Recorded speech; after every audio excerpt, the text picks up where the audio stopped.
Thanks for waking up with us here at News 3. I'm Jessica Larche. The ex-boyfriend of missing mother Bellamy Gamboa, the father of her young twins, is facing charges in her murder, and in just a few hours, he'll face a judge. Lamont Johnson will be in court for a bond hearing this morning. He's facing a second-degree murder charge and 4 child neglect-related charges. A woman is dead after a hostage situation at a Trader Joe's in Los Angeles. Police say Gene Atkins shot his grandmother and girlfriend. Just look at this. People are calling this the scariest flight of their lives.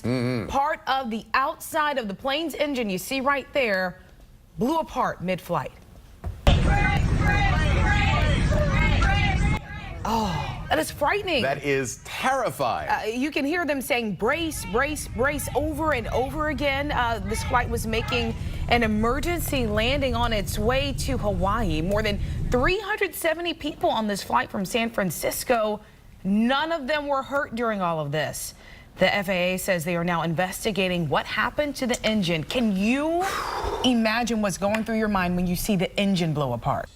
All of a sudden, they heard the gunfire. A lot of people didn't know, is this fireworks? Is this a part of the show?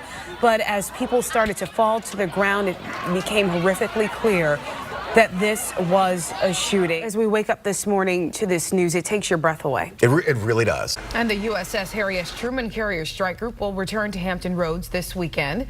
Select units will be coming back to Naval Station Norfolk Saturday to continue training and spend some time with their families. When you have a frown, you turn it upside down and share it with a friend.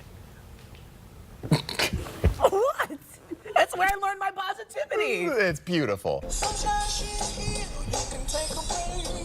It's a song. What? That's Jessica's national anthem. Let me dance. No, no, no, no, no, no, no, no. I can't say all the words right now. Get This ready. is the best part of my morning. So excited to talk to you guys. I've been humming Havana. I'm going to keep practicing. If you could let me have like a little cameo. I'm going to work on it. Havana, no. That's good. Right? Hey, there you go. We're in our heels. We're going to get on down. Linda's going to show us Anything's possible. the perfect form to the push-up so we can hope to look like you one day. All right. Are we still on TV? Turn right. Turn right. I did lose an eyelash. Oh no. No, thank you. $5.99 at the Beauty Mart. The findings of this study here at UVA are potentially a game changer for people who suffer with depression and anxiety. So the next test will come when they see if this has the same effect on humans. Hello. This is the moment Messiah Johnson has dreamed of for 21 years, embracing his family for the first time outside prison walls since 1997. Does it feel like it's been 21 years? Absolutely. and then some. His sense of humor still intact, his neck not so much. You see, he had neck surgery before his release for pain that developed while in prison. But the pain of that recovery was no match for the joy he felt Wednesday morning. But opened up the gate, I think I was just telling myself that I was ready. Johnson would have died in prison had it not been for the attorneys you see him hugging here with the University of Virginia Innocence Project. Johnson, now a free man with a clear conscience. What does it benefit you to really hold on to any ill will or animosity or hate? I don't really know how you move forward in life with that. The turning point in Johnson's life came on a December night in 1997. 2 men with a gun barged into what was Rika's hair salon on 35th Street in Norfolk. They stole cash and jewelry. No one was injured, and the victims couldn't really describe to police what the robbers looked like, just that their faces were covered, and one of them was wearing glasses. Weeks later, the owner of that salon spotted Johnson at a restaurant and called the cops. There was a lot of officers. They drew guns on us, asked us to get on the ground. No fingerprints or DNA connected Johnson to the crime. He had an alibi, and witnesses had conflicting statements, but the case moved forward. We try to figure out why all of this is kind of happening to you, or how it is that it's even happening. The jury sentenced him to 132 years. I didn't accept this as being my reality. In 2012, the UVA Innocence Project took action, and their investigation led to Robert Humphreys, a man already convicted for a string of Norfolk robberies around the same time as the Rika's case. Humphreys confessed. I think I walked around for about a week or so just kind of just in disbelief. A few more years and court hearings would happen before a Wednesday morning manifestation of Messiah Johnson's dream. That has to be equivalent to hitting the lottery.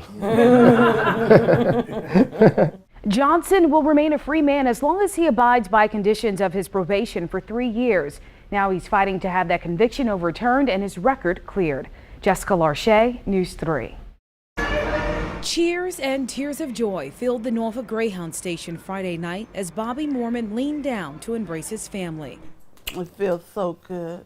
It feels so good. I'm just glad he's home. These kisses and hugs, his first embraces in nearly 23 years. Still like unbelievable, right?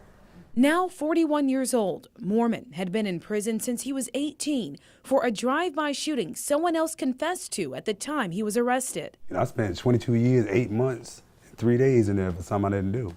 You're saying the wrong man has been locked up all these years? Yes, ma'am. For 23 years, Gino Payne has been telling police, judges, and a jury he was the one who fired the gun in that 1993 drive-by shooting.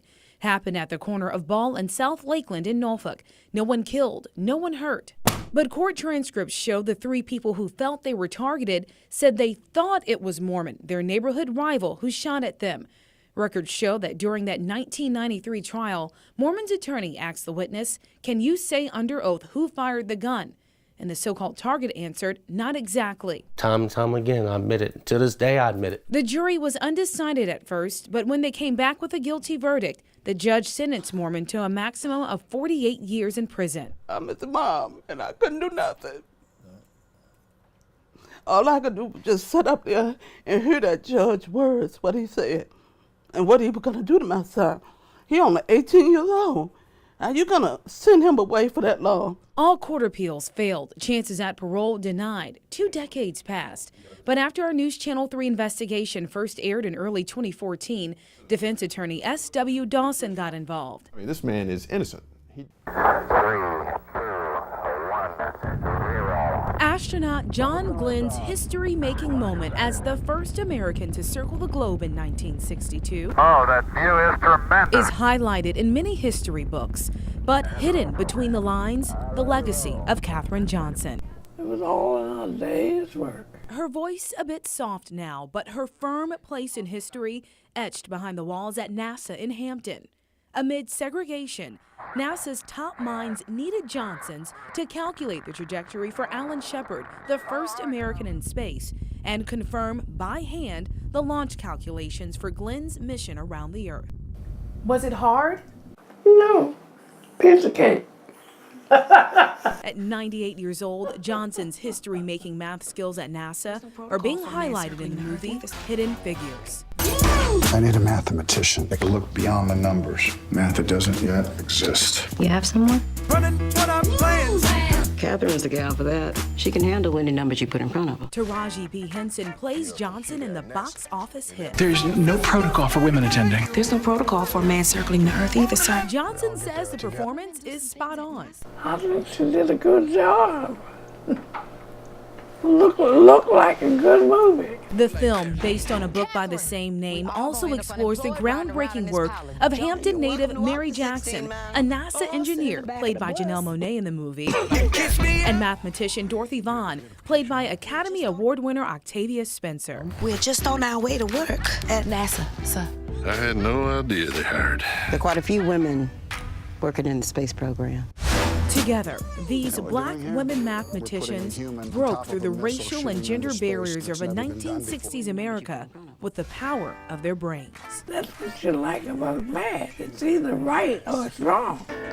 You have to see what she becomes. Johnson is the only one of the women featured in the film alive to see the spotlight on her time at NASA. She's not fazed by all the attention from the movie, even though what she did changed the world. I would call you a hero. Am I?